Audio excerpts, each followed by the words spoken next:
One of the ways that you can measure racism is in pounds. I didn't learn this in school, and I bet you didn't either. In the last videos that over 100,000 of you watched, which is great, welcome and hi, we discussed how algorithmic racism and predictive policing models are actually taking the broken social policies of the past and replicating them on a digital scale. So how does that show up in pounds? Well, two ways.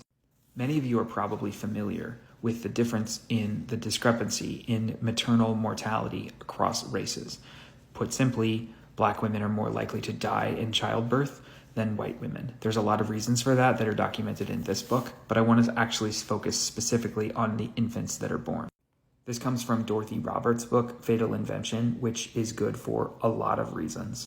Alongside the discrepancy in maternal mortality, there's also a discrepancy in infant weight, in pounds. Put simply, the children of Black women weigh less at birth, statistically speaking, than the children of white women. That matters medically because the infant birth weight can have long-term medical effects down the road.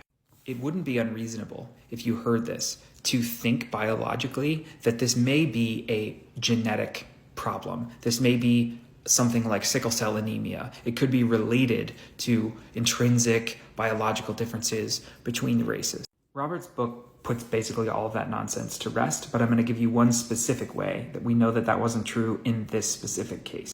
If an effect is genetic, it's going to be more or less statistically constant across a racial category, a biological racial category. But sometimes history gives us a natural experiment. Following 9/11, there was an increase in Islamophobia and in anti-Arabic hate crimes.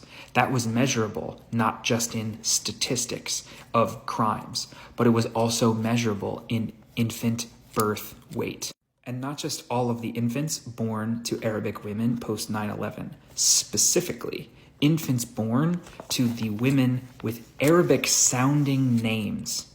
This was not a genetic problem. This was a social problem that manifested itself in the biology.